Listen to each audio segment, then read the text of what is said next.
Welcome to the CEO Crowd Show. I'm your host and coach, Rebecca Nesbitt, and today we're giving you a basic bitch guide to podcasting. I will preface this with if you like this podcast, then please follow this advice. Should you be looking for something that is more edited, more detailed, more intentional, then I would recommend one of our CEO Crowd members, Tiff, has a podcasting accountability group. I'm gonna link Tiff's page and you can find it through that in the description, because if you're looking for something that's like a little bit more, then these are the women to go to. I've been part of that community for a few months now and it's really powerful. The tips and the tricks that you will get in there and the real talk around podcasting, chef's kiss. But this episode really is for you if you're kind of thinking about podcast, you've been thinking about it for a while, you kind of want to do it, and you're not really sure where to start, then this is kind of some pre-information for you going any further. So let's start there. First of all, I want to ask you a question because I think it's really important when you're taking on anything into your life or your business. Then I think you have to ask, what is the return that you want on that particular thing? So the return on a podcast is usually twofold. There is one element that is, I want it to be lead generating, I want to make sales out of it, I want to monetize it. And then there's another side that is intrinsically, I want the skills that I will gain through podcasting. So first of all, I want to share this story, and I believe I've shared this story in many places before, so you may have heard it, but I think this is the best business advice I've ever heard, and I 100% live by this now. There was a company called, or there is a company called Lux Collective, and they went on Dragon's Den, which, if you're in America, it's kind of like Shark Tank for the UK.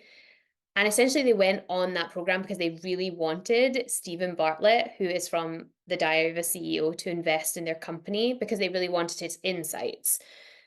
So they go through this whole process, which is really rigorous, and they get the investment, they get Stephen. And one of the guys is like so excited because he has this idea for the company. And he's like, all I want is like Stephen Bartlett's advice on this one thing. So he goes to Stephen and he gets his time.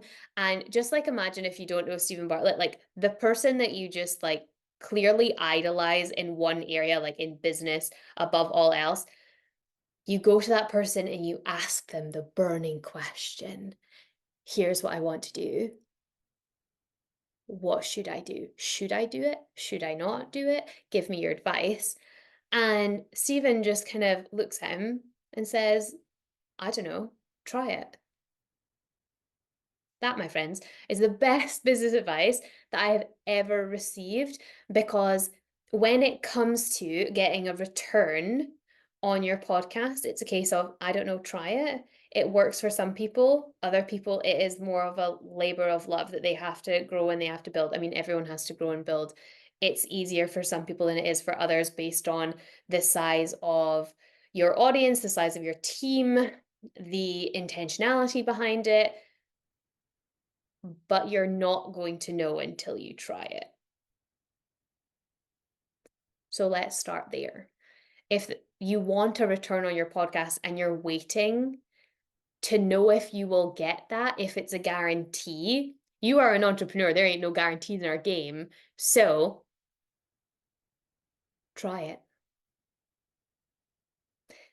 Now that we're in this space of, oh, that makes complete sense, let me try it, because I will never know if this is going to work out for me in business or if I'm going to get the skills that I want from it. Someone that I spoke to quite recently said that they wanted to start a podcast, but they weren't sure because of their voice, and they had a lot of other kind of self-confidence issues, and they didn't know if they could keep up with the consistency. There's like a little bit of like a lack of self-trust there.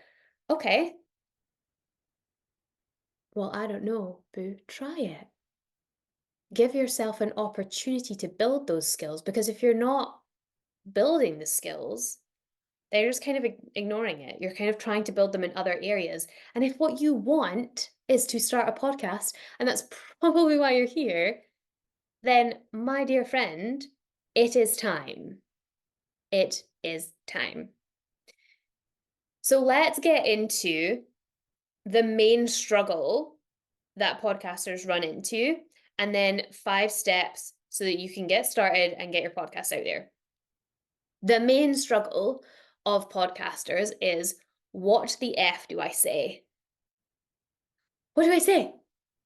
I'm going to start this podcast and I'm going to want to spill all of the information in this first podcast and tell everyone about my life and tell everyone my story, and then it'll be done, and then I'll have no content left, and that's not accurate because you're probably already sharing a lot of that content on social media, in lives, in your coaching calls if you're a coach, or in strategy sessions if you are a service provider.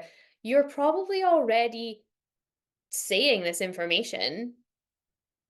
You're just not capturing it in a podcast. So you probably have a lot to say. You'll probably record that first podcast and it'll be so long and you'll think, oh, I have to cut this down. And you just cut it into 2 parts, my friend, and move on, right? But there's probably a lot that you could say. But if you're feeling like you're getting stuck on this block of, but I don't know, then my main tip, and something that I do when I'm looking for inspiration, is I'll just ask. If nothing has happened in my life, this podcast came out of someone saying they want to start a podcast to me. Okay, cool. So I just took that like life inspiration. But maybe you don't have someone asking you those questions, so I would ask. I've asked my husband in the past, what should I talk about? I've asked my friends, my family. Mainly, I have asked my audience. I'll go onto Instagram, I'll put a little story, stuck for podcast ideas, and a question box. And people are so kind and generous, they will give you them.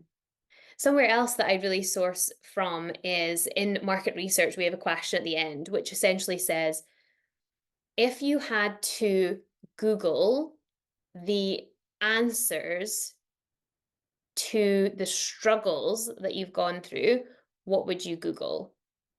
Like, what question would you ask? And we have gotten so many great podcasts out of that because it's literally people saying, like, this is my question.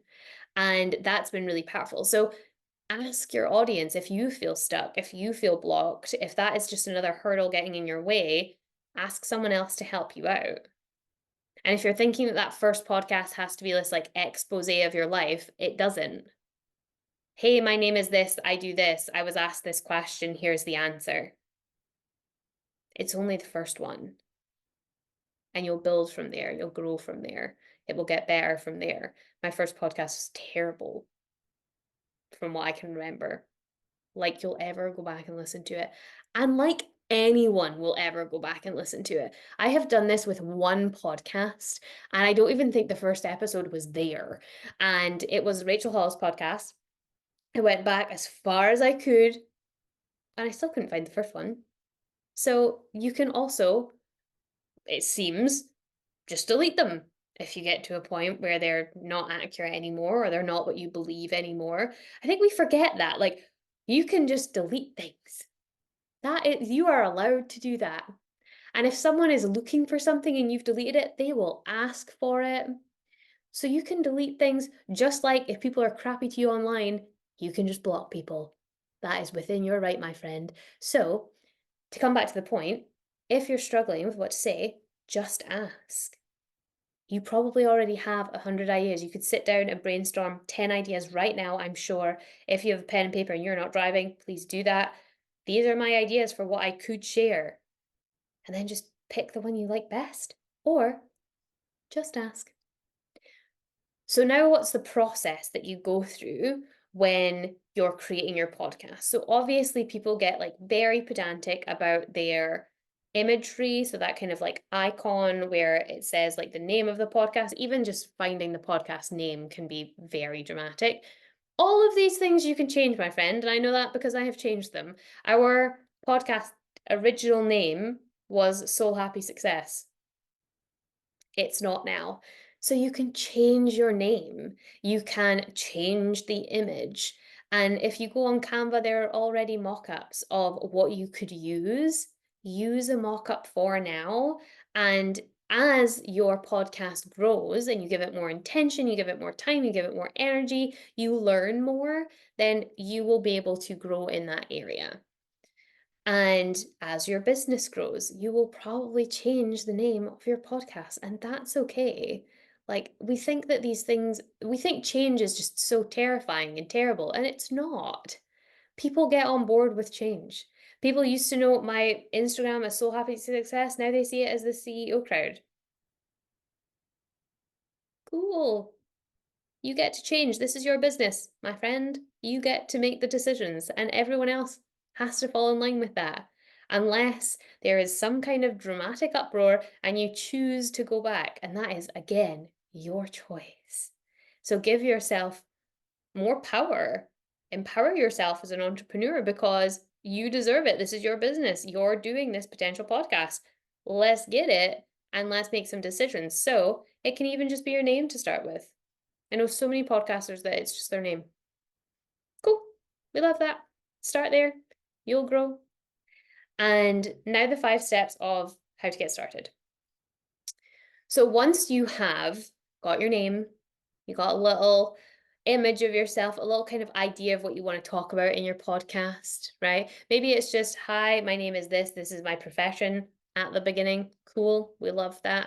Maybe it's your transformation statement, like I help entrepreneurs that are lonely and struggling with having to do all the things and not have anyone to talk to about it, to actually build really deep relationships with online female entrepreneurs and make friends. Cool. That's a transformation. It's one of the transformations of the CEO crowd, obviously. Then just add the transformation and perfect. Mwah! Chef's kiss. That is your little trailer that you're going to use. Should you add music or not is completely up to you.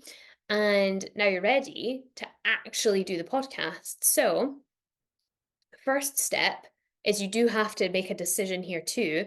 Do you want guests or not? So if you're doing solo episodes, then obviously what I was saying about finding out what your audience want from you, perfect. Start there. Like technically this is really step 1, is making that decision on, is it going to be solo or are you going to have guests? If you're going to have guests, then you've got to get inviting.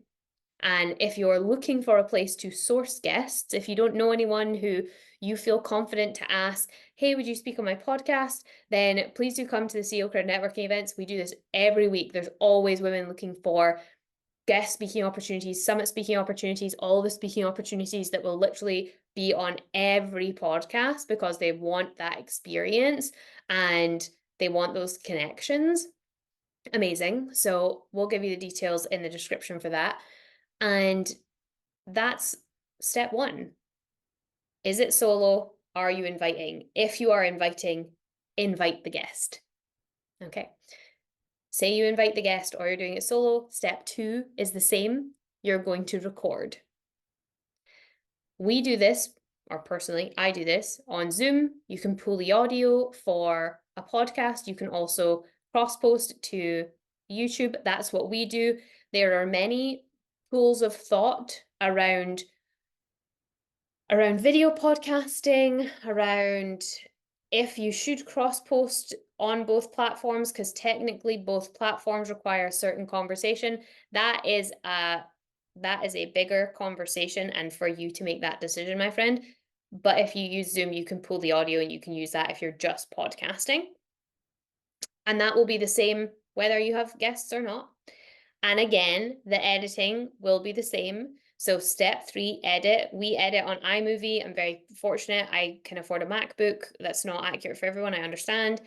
We have a Mac. It's very simple. iMovie is free. I drag and drop. I chop it up and then I upload it. So we then upload. So step 4, upload and schedule. So you're going to upload your podcast, and we use Spotify for podcasters, used to be Anchor. So we use that. We literally just pull it literally as a file. I'm doing this because if you are listening on the podcast and you're not on YouTube, I'm just like moving my finger. We literally just pull it from one place into another, from the desktop into Spotify. And then the fifth thing we do is we promote on the scheduled day. Something that we do is I use Todoist for everything. This is not an ad. I talk about this all the time. Todoist is my absolute favorite app. If we did not have it in our business, we've literally had to create a playbook behind things because if we lost Todoist, everything would fall to shit. So I have a note in Todoist for the day that it comes out, what to share, the link, so that I can really simply do that on the day. I like to batch create my content. That's another conversation for another day. If you're just starting, just start with one, my friend. And the way that you can promote on your stories. So you talk about it. This is what I do, promote my stories, share a link. Love that for us. You can promote in posts. So you can pool some of the audio and you can create beautiful Canva posts around it. Or you can use obviously, you can use different pieces of technology. The word escapes me, to pull that together. You can use things like Opus AI if you have video to pull the parts of the video that they deem are going to be the most watched or the most attractive pieces of that content. So those are some ideas. If you want to do posts, you can promote it in email if you have an email list, and also if you have guests, then you can do email swaps. So you could overthink everything, every single step, my friend, but it really is invite, record, edit, schedule, promote. There is nuance in all of these things, I'm aware. There are questions that you're going to have, and you won't get away from that because it's something new that you're learning. It's a skill that you're learning. No podcaster was perfect at the very beginning. Some podcasters had more help, but no one did their first podcast and it was like amazing. It overtook like Joe Rogan in the Joe Rogan, it's his name. Joe Rogan in the charts, like he's always like the top of the tier, and like Alex Cooper, like your first podcast is like, no, they have hundreds of episodes and millions of followers. Like it's not going to be first right away. It will take time. So if you're willing to wait a hot minute for the return on what you want in terms of charting, that will take time no matter how much support you have. And also, the return on what you actually want, if you want something intrinsic, could be very fast. When you put out that first podcast, you feel a certain way about it. It's a bit like a lot of people that I know take podcast breaks. It's not something I do. Who knows if I will do it in the future? So I'm not bashing anyone that takes a break. I think breaks are very important. We just do things strategically for me so that I don't have to do that. But for people that have a break in their podcast and they come back to it, they always feel so good about it. And I think that can be really hard as well, because I think, to be fair, this is kind of like cut your nose off to spite your face. If you feel so good about going back to the podcast, then you kind of fall off the bandwagon so that you can have that high of coming back to the podcast. So be careful with that one. But once you put out that first podcast, oh, you're going to feel so good.